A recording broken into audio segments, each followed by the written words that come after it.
નમસ્કાર મિત્રો, શ્રાવણ મહિનો નજીક આવી રહ્યો છે. આપણામાંથી ઘણા બધા લોકો આખો શ્રાવણ મહિનો ઉપવાસ કરવાના હોય છે. તો એવા લોકો માટે ઓછા તેલમાં તૈયાર થયેલી એવી એક ફરાળી વાનગીની રેસીપી લઈને આવી છું, સાબુદાણા વડા. નોર્મલી આપણે સાબુદાણા વડા ડીપ ફ્રાય કરીને કરતા હોઈએ છીએ, પણ મેં આ સાબુદાણા વડા શેલો ફ્રાય કરીને કર્યા છે, જેથી કરીને એ સ્વાદિષ્ટ તો છે જ તે, પણ ઓછા તેલમાં તૈયાર થયેલા હોવાથી સ્વાસ્થ્ય માટે પણ ખૂબ જ સારા છે. તો ચાલો આપણે જોઈએ સાબુદાણા વડા બનાવવા માટે કઈ કઈ સામગ્રી જોઈશે.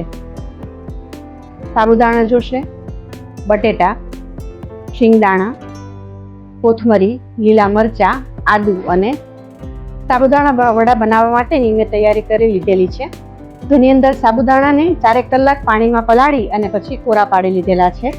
બટેટાને બાફી અને સ્મેશ કરી લીધા છે. મરચાં ઝીણા સમારી લીધા છે. આદુ ખમણી લીધું છે. લીંબુ સમારી લીધું છે અને કોથમરી સમારી લીધી છે. અને શિંગદાણા કાચા જો આપણે વાપરવા હોય તો એને થોડા શેકીને વાપરવા, જેથી કરીને એનો સ્વાદ સારો આવે. અને નહીં તો ખારી શીંગ પણ વાપરી શકો. એને મિક્સરમાં ક્રશ કરી લીધેલી છે. વડા બનાવવા માટે એક મોટું પહોળું વાસણ લેશું.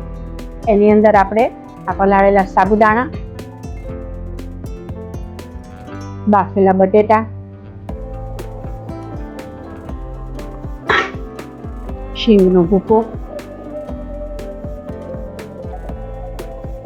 ઝીણા સમારેલા મરચા, આ ખમણેલું આદુ બધું નાખી અને કોથમરી થોડીક આપણે ઉપર ગાર્નિશ કરવા માટે રહેવા દેશું. અને આની અંદર હવે આપણે મસાલા કરીશું. આના મસાલામાં આપણે મીઠું નાખીશું, શેકેલું જીરું નાખીશું,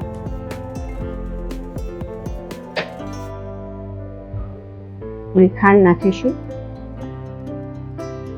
અને લીંબુ નીચવી દઈશું.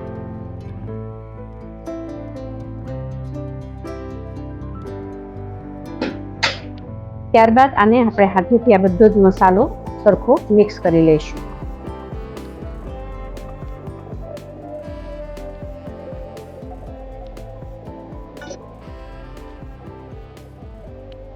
આપણું આ મિશ્રણ તૈયાર થઈ ગયું છે. એમાંથી હવે આપણે વડા બનાવવા માટે થોડો થોડો માવો લઈ અને એને આવી રીતે હથેળીમાં થાપી અને નાના નાના વડા બનાવી લેશું.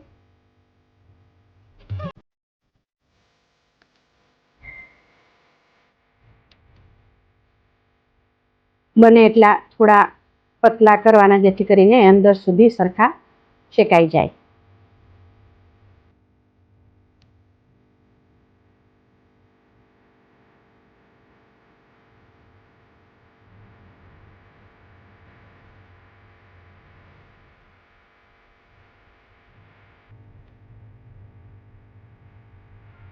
આવી જ રીતે બાકીના બધા વડા આપણે તૈયાર કરી લઈશું. તો ચાલો સાબુદાણા વડાને આપણે શેલો ફ્રાય કરીશું. એની માટે એક નોનસ્ટિક પેન લીધી છે મેં, જેને આપણે પહેલા તેલથી થોડી ગ્રીસ કરી લેશું.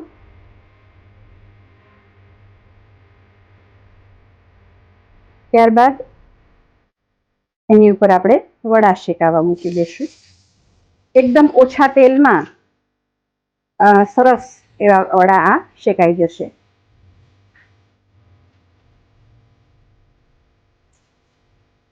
અને મૂક્યા પછી ઉપરની સાઈડ પણ થોડું બ્રશથી આપણે તેલ લગાવી દઈશું, સાધારણ જ, જેથી કરીને એ લોઢીમાં ચીપકે નહીં.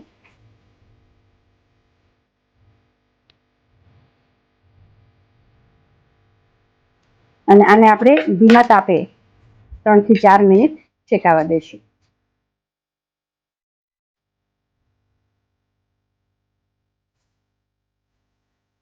એક બાજુ હવે શેકાઈ ગયા છે, એને આપણે હવે ઉથલાવી દઈશું. અને બીજી સાઈડ પણ આવ્યા સરસ ગોલ્ડન શેકી નાખીશ.